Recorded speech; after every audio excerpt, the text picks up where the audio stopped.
Most of the universe does not announce itself. No countdown, no warning, no moment that tells you to look up. There are events so powerful that they can outshine entire galaxies. Yet they last so briefly that, unless you are already paying attention, they pass without leaving a trace in your memory or your instruments. For most of human history, these events happened in total silence, not because they were quiet, but because we had no way to hear them. This is not a story about something exploding in space. It is a story about how rare events shape everything we touch, and how recently we learned how to notice them at all. Not everything important happens frequently. There are phenomena that only appear when very many rare conditions coincide. And when they occur, they don't wait for anyone. Kilonovae belong to that category, not because they're small or weak, but because they unfold in a way almost not designed for observers. If looking only at brightness, a kilonova is not at all modest. For a short period, it can emit light equivalent to the total light of hundreds of billions of stars, nearly equal to a medium-sized galaxy. The problem lies in the fact that this time period may only last a few days, sometimes just a few hours. Imagine you're standing outside all night, photographing the sky with a camera. You'll capture the slow movement of stars, distant city lights, even the faint streak of a satellite passing by. But if during that same night there's a flash that only appears for a few thousandths of a second, it very likely won't show up in the final image. Kilonovae are the same, but at cosmic scale, their light can be strong enough to cross hundreds of millions of light years and reach Earth. But by the time telescopes manage to turn in the right direction, the event has nearly ended. For most of astronomical history, observation tools were designed to find things that exist for a long time. Variable stars change brightness in cycles. Supernovae can shine for many months. Merging galaxies leave traces lasting millions of years. A phenomenon that only appears then quickly fades simply doesn't fit how humans observe the sky. This creates an uncomfortable paradox. The universe can release energy at extreme levels, but does so in moments so brief that almost no one witnesses them. Not because nothing happens, but because most things happen at rhythms that don't match human rhythms. If looking at current estimates, in a galaxy like the Milky Way, a kilonova might only occur about once every 100,000 years. That number sounds like a statistical event more than an experience. But the universe doesn't have just one galaxy, and precisely this difference in scale is what easily deceives intuition. When you multiply that frequency by hundreds of billions of galaxies in the observable universe, the picture becomes completely different. Events like this are not at all rare on a cosmic scale. They're only rare for each individual observation point, somewhere very far away. A kilonova very likely just happened, is happening, or is about to happen. Imagine human history compressed into a single day. In that day, a kilonova is like lightning striking in another city, lasting less than 1,000th of a second. You know it happened, but the chance you coincidentally hear it is extremely low. This explains why, until recently, humans have only directly confirmed very few kilonovae. Not because they don't exist, nor because physical models are wrong, but because they appear and disappear faster than our reaction capability. They don't wait for humans to be ready. That rarity forces each observation to become special. When such a signal appears, astronomers don't have a second chance to check or repeat. All information must be collected while light hasn't yet faded, like trying to read a line of text that's gradually disappearing. Compared to familiar phenomena in the sky, kilonovae are like a whisper in a large room rather than a speech. They don't last, don't repeat, and don't emphasize their presence. If you don't pay attention at the right moment, they'll pass as if they never existed. There's an unavoidable feeling when thinking about this. If events powerful enough to release energy at this level can occur nearly in silence, how many other processes are unfolding beyond our attention? Observing the universe, in this case, isn't just looking far, but learning not to miss very brief moments.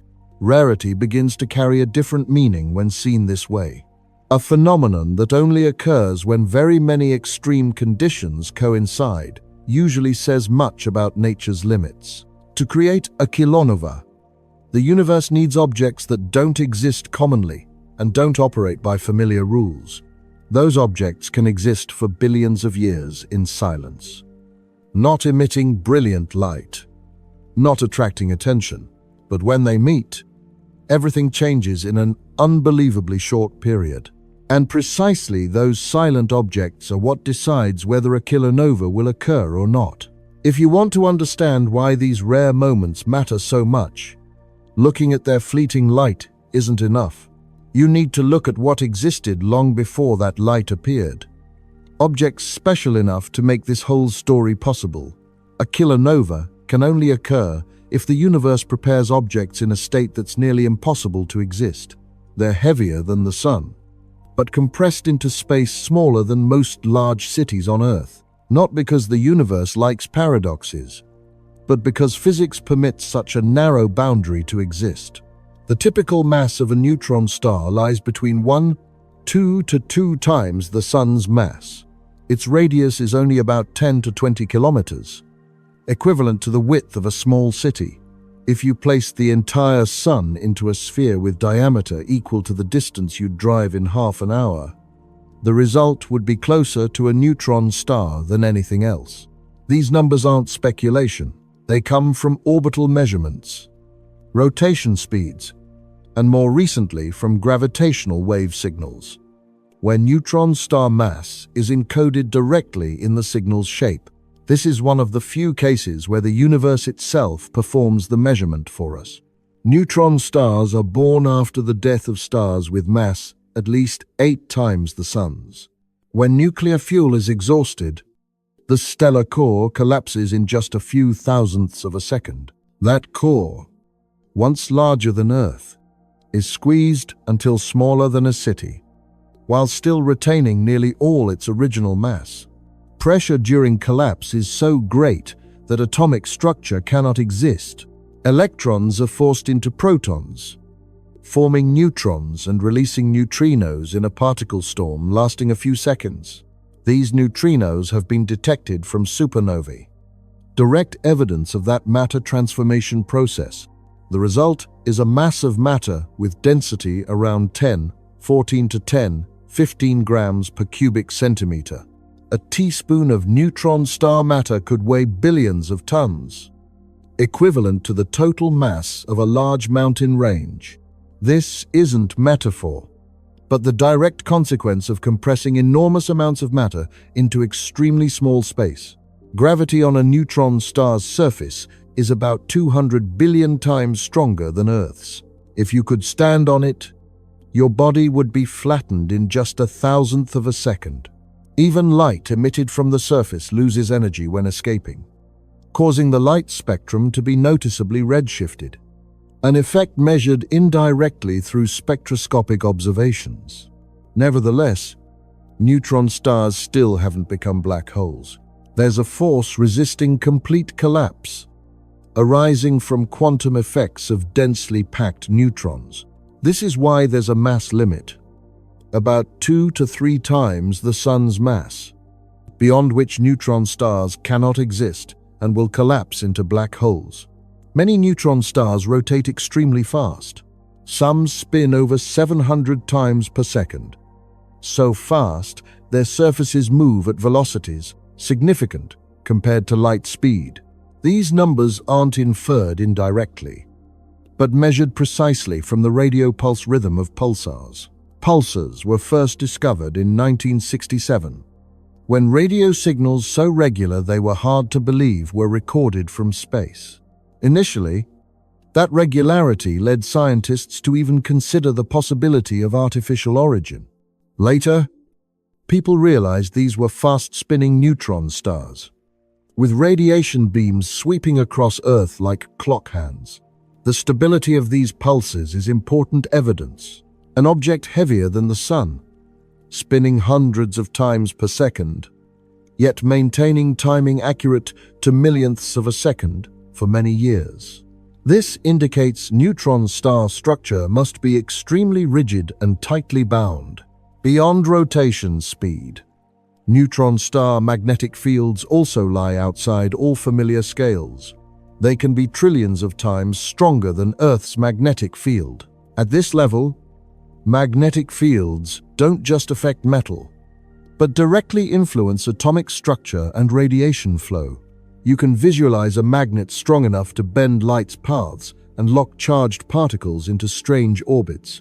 That's the physical environment neutron stars create around themselves.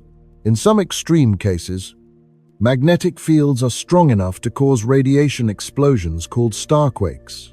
Inside neutron stars, certainty disappears. Scientists cannot drill into or see through them. All understanding of the deep core comes from comparing physical models with what's observed from outside mass, radius, rotation speed, and how neutron stars deform under gravitational force from a companion. Some models suggest neutrons in the core can be compressed to the point of breaking down into quarks, forming a state of matter never directly observed. This isn't a science fiction idea, but the result of applying known physical laws under extreme conditions. Neutron stars become the only place in the universe allowing these hypotheses to be tested. The important thing is neutron stars can exist very long in that state. Millions, even billions of years. They drift through space, nearly silently. No brilliant light, no warning signs that they're holding within themselves the necessary conditions for one of the universe's most energetic events. Not every neutron star participates in a kilonova. Most will exist alone, gradually spinning slower and cooling over time. But in some rare systems, two neutron stars are bound together, sharing the same orbit from very early on. Two objects carrying stellar mass, city size, extreme gravity, orbiting each other for a long time. That's not a side detail. That's the necessary physical foundation for everything that follows to occur. Without neutron stars, there would be no kilonovae, and no signals strong enough to shake spacetime. A neutron star doesn't necessarily have to be lonely. In many rare cases, it has a companion, not by chance, but because both were born together from the beginning. They started as two large stars, formed in the same gas cloud, orbiting each other since very young. Those two stars could be many times heavier than the Sun and live much faster than small stars. After only a few tens of millions of years, when Earth still didn't have complex life, the heavier star exhausted its fuel and exploded in a supernova. In most cases, this explosion is strong enough to break the bond between the two stars. But sometimes, that doesn't happen. If the explosion is symmetric enough and the kick velocity isn't too large, the binary system still maintains gravitational binding. Instead of separating, the surviving star continues orbiting a dead stellar core. Now a compact and heavy neutron star. Millions of years later, the second star also has its turn.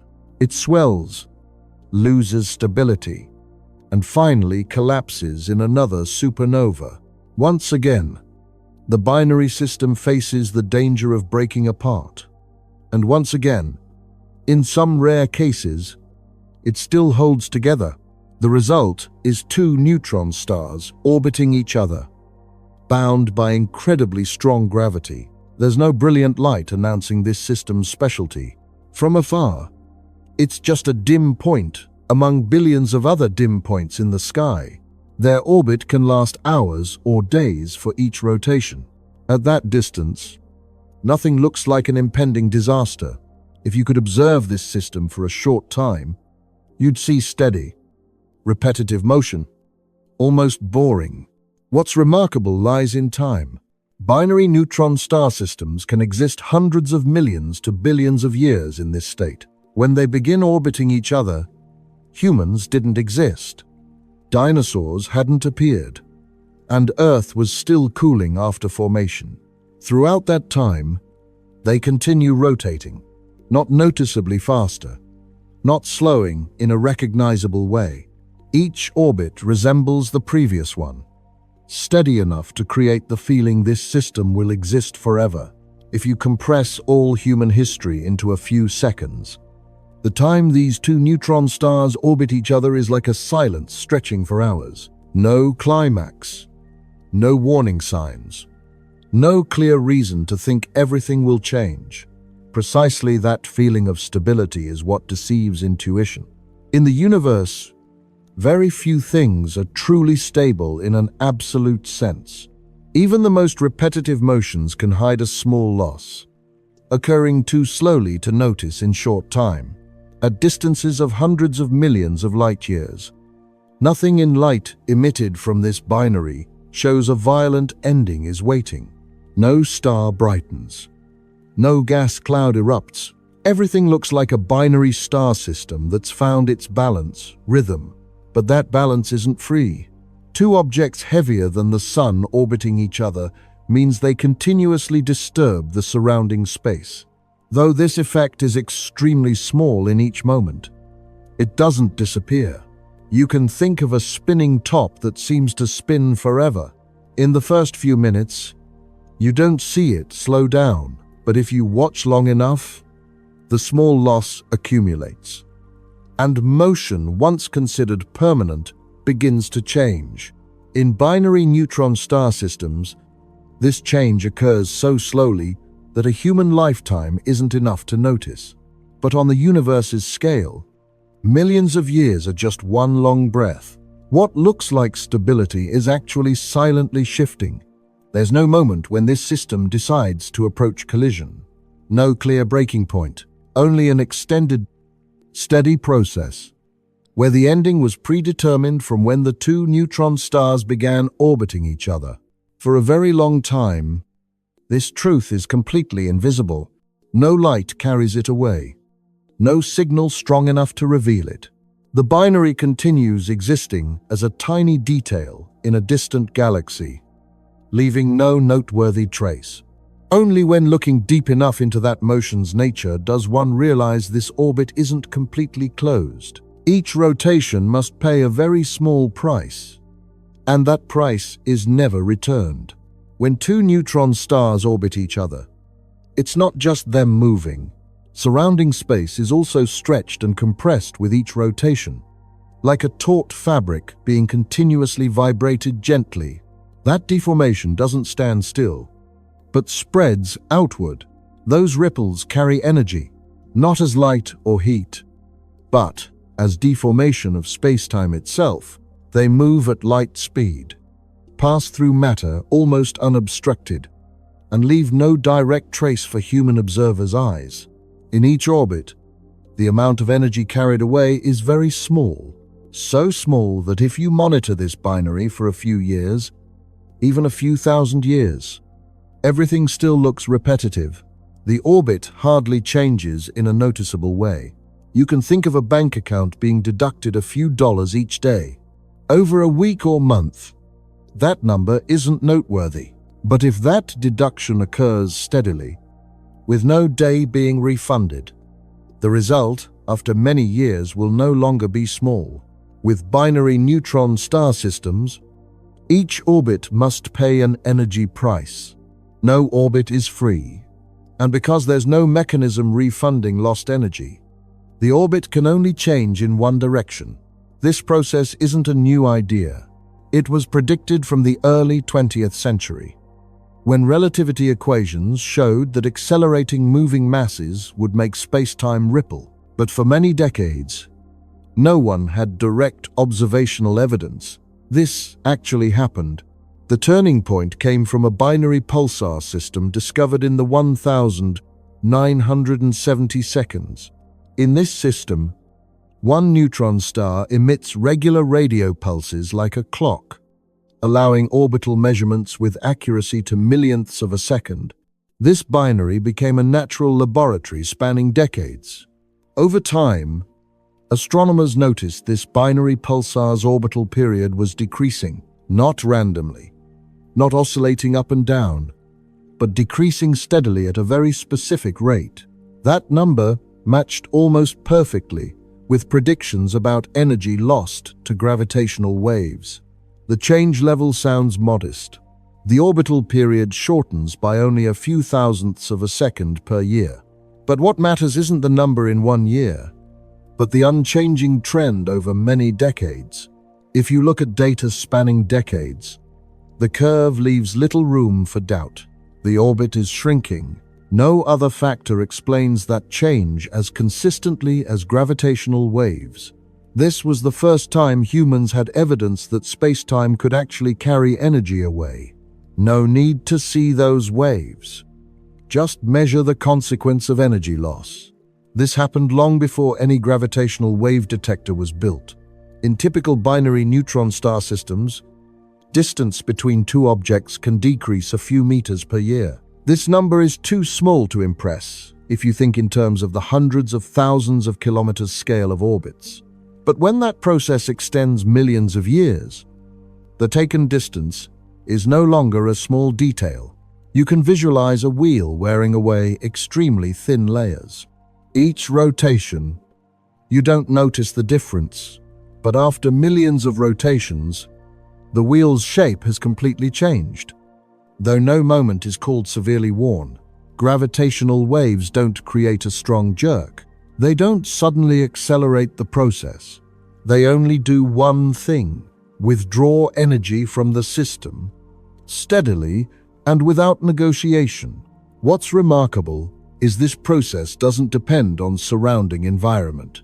No need for gas, no need for dust, no need for magnetic fields, even in nearly empty space. Two large masses orbiting each other still cannot avoid losing energy. For most of the binary's life, this loss occurs so slowly that the orbit remains wide and rotation speed remains low. Each orbit can take hours, even days.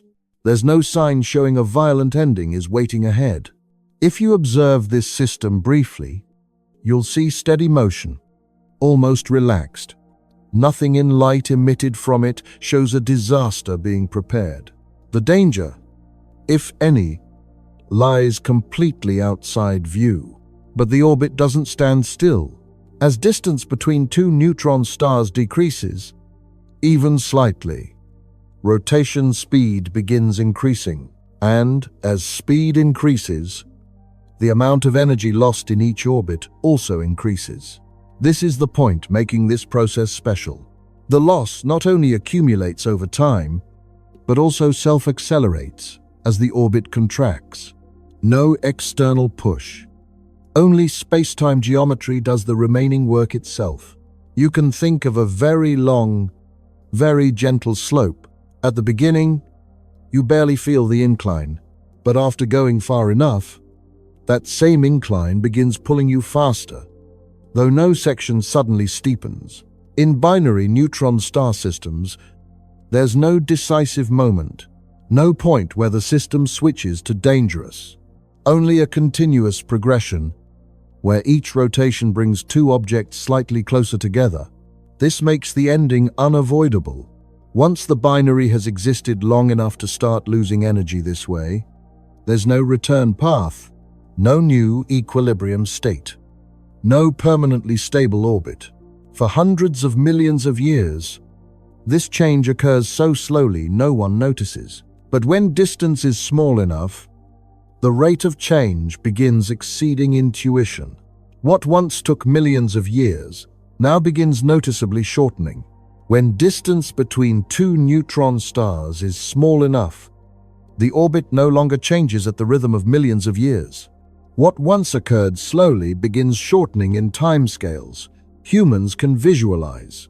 The rotation period, once lasting hours, decreases to just a few seconds. At this stage, each neutron star's motion speed reaches a significant fraction of light speed.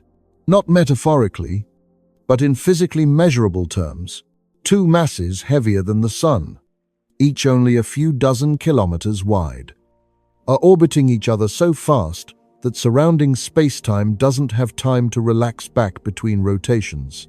You can visualize two cities bound by an invisible thread, spinning faster and faster, to the point where space between them begins warping. Distance is no longer a fixed number, but becomes a quantity being continuously stretched and compressed. Space-time geometry, usually seen as a static background, now becomes a dynamic part of the story. In the final orbits, gravitational wave frequency increases rapidly. Ripples, once sparse, now crowd together, thicker, stronger. This is when the signal shifts from a steady rhythm to an accelerating sequence, what will later be called a chirp. But before any collision, neutron stars have already begun changing from within. The hard outer crust, constructed from a lattice of nuclei and electrons, wasn't designed to withstand such large tidal forces. The gravitational difference between the near and far sides of each neutron star begins creating enormous stress. These stresses aren't evenly distributed.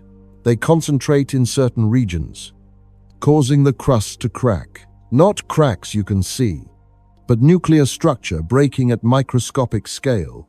This phenomenon is sometimes compared to the surface of a frozen lake, looking solid until it begins cracking from below. Those cracks release energy, not enough to create brilliant light, but enough to stir surrounding magnetic fields and plasma. This is one of the first signs that two neutron stars are no longer intact objects orbiting each other. At the same time, each neutron star's magnetic field begins interacting intensely. Each star carries a magnetic field trillions of times stronger than Earth's. And when these two fields are forced to overlap, they don't simply add together. Field lines twist, stretch, and finally break. This magnetic reconnection process releases energy very quickly. You can visualize two invisible springs wound tight for a long time, then suddenly slipping from position and springing out. Energy doesn't escape orderly, but floods into the surrounding environment as hot plasma flows and radiation. At this point, distance between two neutron stars is only a few dozen kilometers. Each orbit occurs in less than a tenth of a second. Gravitational waves reach frequencies of hundreds, then thousands of hertz, much higher than before. As two objects approach even closer, tidal forces begin tearing matter from the surface. This isn't a gentle dropping. Neutron-rich matter pieces are stretched into long streams, strongly accelerated and flung outward at velocities significant compared to light speed. You can think of mud being flung from a very fast spinning wheel. At low speed, mud just clings to the wheel. At high speed, it's thrown outward in complex trajectories. In this case, the mud is matter denser than anything you've ever touched, and the wheel is a gravitational field strong enough to bend space-time. The amount of separated matter isn't a side detail. It can reach a few percent of the Sun's mass, ejected in just a few milliseconds. This is precisely the fuel source for kilonova light afterward. But at this moment, it's just a consequence of gravity and extreme dynamics. Right before collision, the concept of orbit begins losing meaning. Two neutron stars no longer rotate around each other in smooth curves, but plunge into each other in chaotic motion. Space-time is squeezed so strongly that familiar concepts like distance and time no longer have clear intuition. The moment of contact occurs very quickly. The entire process, from the final stable orbit to when two cores touch, only lasts a few milliseconds. In that brief time, energy released exceeds the total energy the Sun will emit throughout its roughly 10 billion year lifetime. Gravitational waves peak. Their amplitude surges in a brief moment, then suddenly changes when the system's structure is destroyed. This is the final signature of two separate neutron stars, encoded directly in the signal's shape. During that same time, matter is compressed and heated to the point familiar states no longer exist. Temperature can exceed billions of degrees, and density surpasses any conditions reproducible on Earth. Here, the boundary between matter and energy becomes blurred. From this chaos, large structures begin forming very quickly. A central core appears, carrying nearly all the system's mass, while remaining matter forms a disk rotating around it. This is the foundation for what will happen immediately after. Though at this moment, no light yet tells the whole story. In some cases, conditions are suitable to form a narrow jet, shooting along the system's rotation axis. This jet moves at nearly light speed and carries concentrated energy in a very small angle. If you're not in that jet's direction, you won't see it. This makes the event selective. Same collision, same energy. But observational experience can be completely different depending on position. For most directions, nothing looks like a brilliant explosion. In the final milliseconds, everything happens too fast for any intervention. No long transition phase, no second chance. The entire progression is a direct consequence of what occurred in the billions of years before. What remains after this moment will decide how energy continues escaping and how light finally appears. But the collision itself, however violent, is only a very short part in the whole story. One heartbeat in a billion-year history. When two neutron stars collide, it's not just one thing leaving the scene. There are at least two different types of signals carrying information about the same event. But they're not identical in nature, nor do they reach observers the same way. One signal isn't light, and it doesn't wait for any conditions to spread. Gravitational waves leave the system right in the final moment, spreading in all directions at light speed. They're not obscured by dust, not absorbed by gas, and not deflected by magnetic fields. Space-time itself carries the information away, like a vibration spreading through the entire structure of the universe. When those vibrations reach Earth, they don't shake the ground in a way you can feel. Their amplitude is so small that distance between 2 points a few kilometers apart only changes by a fraction smaller than a proton's size.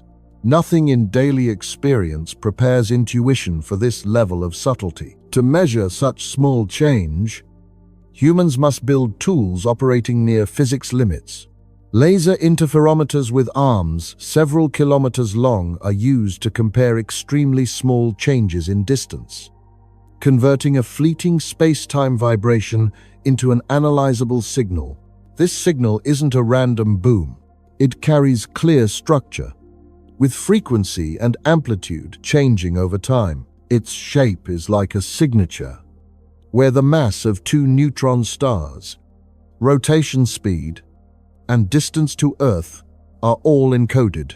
What's remarkable is, when gravitational waves arrive, light from that event usually hasn't yet appeared.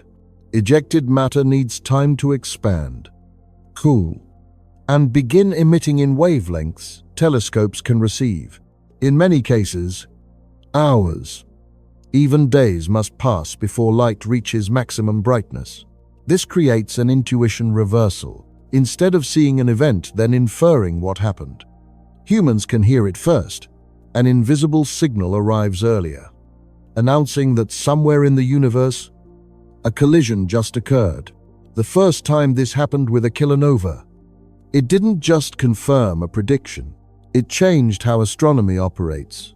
Instead of waiting for luck, astronomers can use gravitational waves as an early warning system. From gravitational wave signals, one can estimate distance to the event and narrow down a region in the sky. That region can still be very large, tens to hundreds of square degrees, but much smaller than the entire sky. This is enough for telescopes to begin targeted searching. You can visualize hearing distant thunder in the night, You don't see lightning, but you know it just happened somewhere, and you turn your head that direction. When light appears afterward, you're ready to look. When light finally arrives, it doesn't come as a single signal. First, there might be a short gamma flash. If you happen to be in the direction of a narrow jet, this flash lasts less than 2 seconds, easily missed without specialized equipment. Then comes visible and infrared light, gradually increasing, then fading over a few days. Its brightness and fading rate carry information about amount of ejected matter, expansion speed, and newly formed elements. Light at this point is no longer just light, but a record of the physical process that occurred. A few weeks or months later, radio signals may appear as ejected matter collides with surrounding environment. This is like water waves spreading after a fast boat, slower but more prolonged. Each wavelength band tells a different part of the same story. This leads to a new approach, where no single signal type is sufficient. Gravitational waves indicate system mass and dynamics, but don't say much about chemistry. Light indicates what matter is doing, but cannot by itself precisely determine original object's mass. When combining both, the picture becomes more complete. Scientists can cross-reference information from gravitational waves with optical and infrared data to test models. If two information sources don't match, that's a sign current understanding is still lacking. This combination also allows testing very fundamental ideas. Time difference between gravitational waves and light allows measuring whether they travel at the same speed. So far, observations show they arrive nearly simultaneously, consistent with relativity predictions. This means space-time and light, though very different, still obey the same speed limit. An event occurring hundreds of millions of light-years from Earth can be tested with high precision just by comparing when two signals arrive. From a practical perspective, multi-messenger astronomy turns a fleeting event into a global investigation. Telescopes worldwide coordinate, sharing data nearly in real time. A kilonova is no longer anyone's private discovery, but the result of broad collaboration. This also changes the feeling about timescale. An event lasting only milliseconds at the source can generate data analyzed for many years. That brief signal becomes an information archive science can return to many times. You can think of a snapshot photo of an accident. That moment has passed, but the photo allows analyzing every detail later. Multi-messenger astronomy does the same, but with the entire universe. More importantly, this approach shows no single sense is enough to understand what's happening. Only looking isn't enough. Only listening isn't enough either. The universe is sending information in many ways simultaneously, and understanding it requires assembling the pieces. As kilonova light gradually fades, gravitational waves long ago passed Earth and continue spreading outward, but traces of both remain. As data, models, and new questions, the question is no longer how to detect a kilonova, but how to understand what that light is saying about matter. Because this light isn't just a consequence of collision, it's nourished by newly formed elements. Heavy nuclei never before existing in this form. And to understand where that light really comes from, one must look at the process that occurred inside the expanding matter cloud. Light emitted after collision isn't just a sign something happened.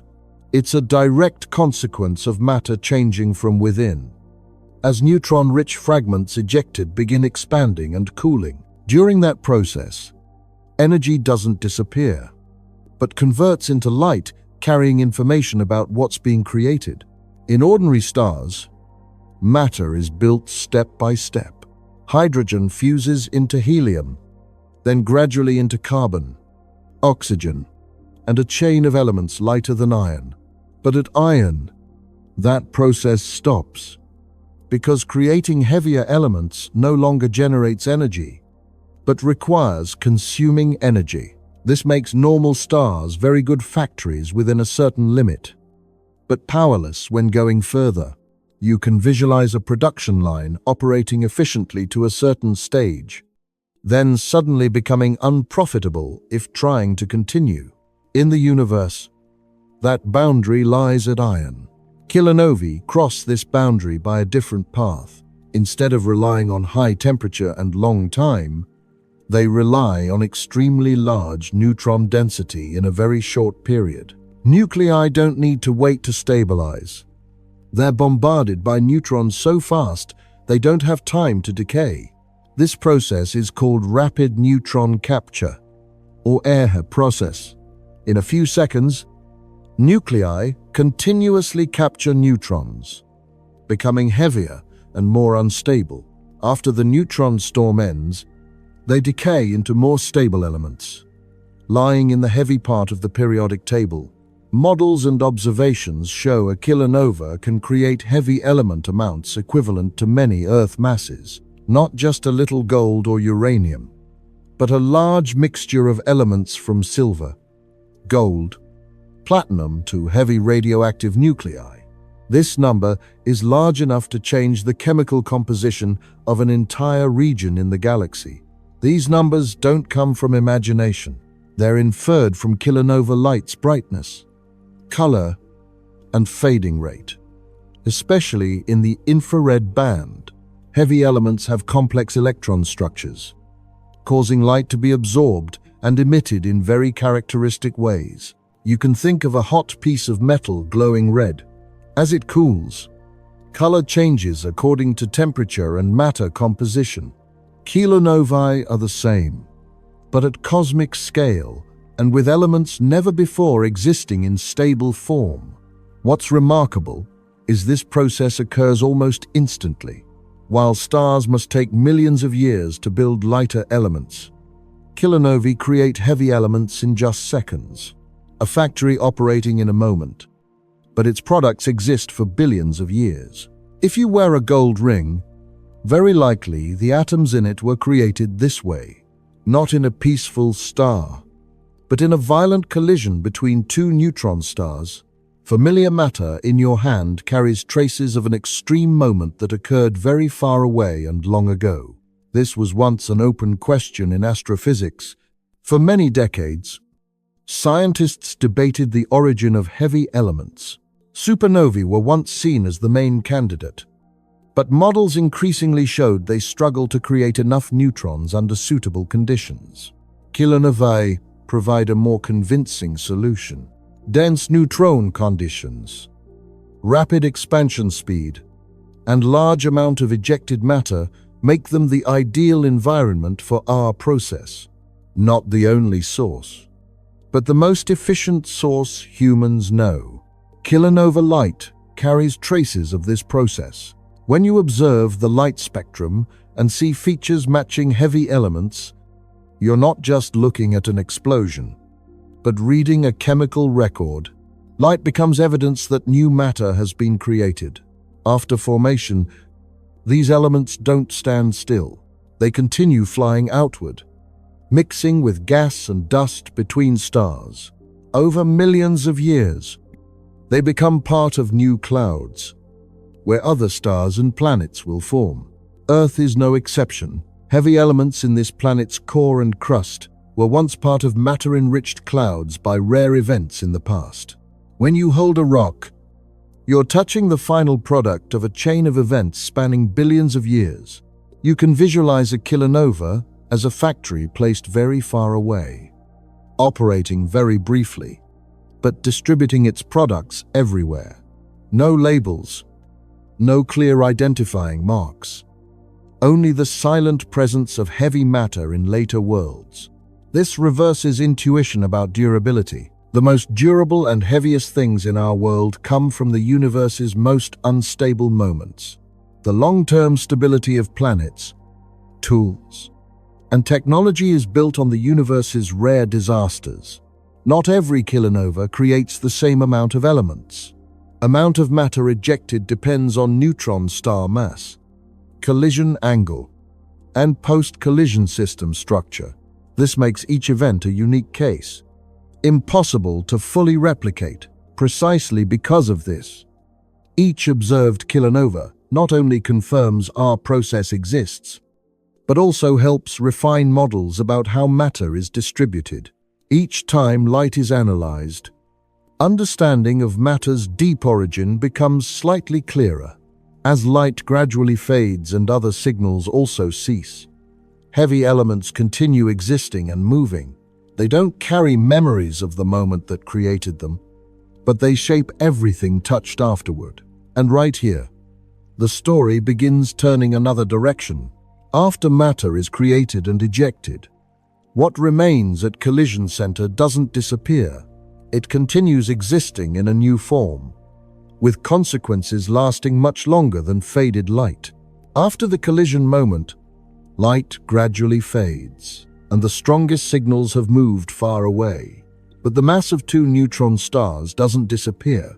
It must gather back into something, because physical laws don't permit energy and matter to simply dissolve into void. In many cases, the ending happens very quickly.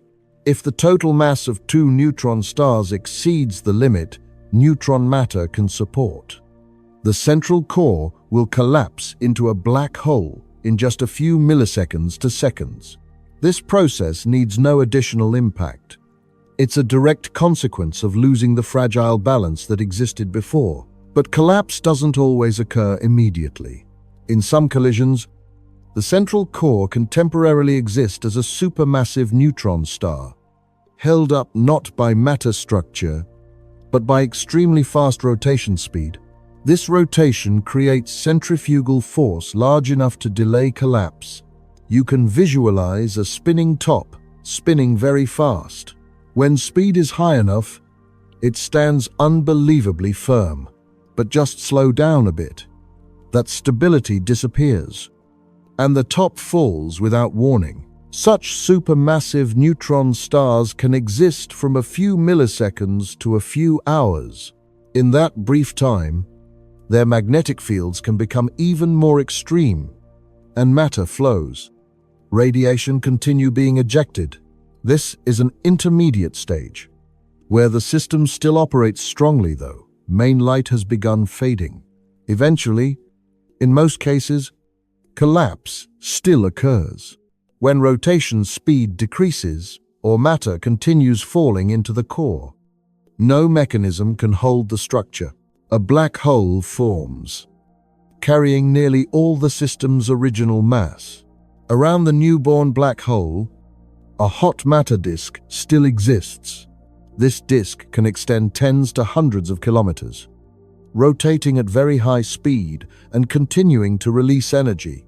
Precisely from this structure, narrow jets can be formed, shooting along the system's rotation axis. These jets move at nearly light speed, but they're very narrow. If you're not near their axis, you won't see anything special. This makes the same event look completely different depending on observation position. There's no standard image for a kilonova or its aftermath. There are events brilliant in gamma light, events only revealed in infrared, and events nearly only leaving traces in gravitational wave data. This diversity isn't observational error, but the nature of system geometry and physics. After all, strong signals have passed. What remains continues affecting surrounding environment for a long time. Matter, rich in heavy elements, mixes with interstellar gas, changing that space region's chemical composition over millions of years. This change can affect the next generation of stars and planets. If looking at galaxy scale, kilonovae are rare events. Estimates show, in a galaxy like the Milky Way, they might only occur about once every 100,000 years. On a human lifetime scale, this number is nearly zero. But the universe doesn't have just one galaxy, with hundreds of billions of galaxies in the observable universe. This means somewhere, collisions like this are happening frequently. They're not rare in an absolute sense. only rare from the perspective of a tiny observation point like Earth. This raises a practical question. Whether humans can encounter more such events in the near future, the answer depends on listening capability and quick reaction of observation tools. Current gravitational wave detectors are already sensitive enough to detect neutron star collisions in a volume of space much larger than before. With each upgrade, listening range expands, and pre-collision warning time can also extend longer. In the future, space-based devices will allow hearing binaries from very early, when they're still rotating slowly and far apart. Instead of a few seconds warning, humans might have hours, even days, to prepare observing light that will appear later. On the light side, infrared and optical telescopes are increasingly sensitive. They can track kilonova light longer, when it's already too dim for previous devices. This allows reading more carefully the chemical story written in fading light. Each new event doesn't just repeat the old story. It can change current understanding of neutron star structure, amount of ejected matter, and how heavy elements are distributed. A kilonova close enough can reveal details current models still haven't explained. What's remarkable is, though technology changes rapidly, the event's nature doesn't. Kilonovae don't become friendlier to observers. They're still brief, still rare, and still don't wait. The difference lies on the human side. Instead of just looking up at the sky and hoping, humans are learning to listen to very small vibrations in space-time. Observing the universe no longer relies only on light, but on many different physical senses. You can think of this as living in a dark room and only relying on eyes for a long time. When starting to use ears, previously invisible movements become clear. The universe doesn't change. Only how you receive it is different. The atoms in the world around you, from metal in phones to elements in the body, carry traces of rare events like this. They don't carry memories, but they're the direct result of extreme moments that occurred long before you existed. And that leads to an unavoidable thought. If the most familiar things in your life were created by rare disasters in the universe, then understanding those disasters isn't just scientific curiosity. It's a way to understand the deep history of the very matter you're touching. Somewhere very far away, a pair of neutron stars are still orbiting each other. Slowly, nearly silently. There's no clear sign showing the final moment is approaching. But physical laws have been working for a long time. When that moment comes, space-time will vibrate before any light appears. And if humans are still listening, they'll know a new story just began, even when its light hasn't yet had time to exist. If you want to continue hearing stories like this, not about what's loudest in the universe, but about what's most easily missed, you can stay, a subscription, a follow, or simply returning when there's a new video. All help this journey continue. The universe is still talking in very small and very distant ways. The question is only whether we're still listening.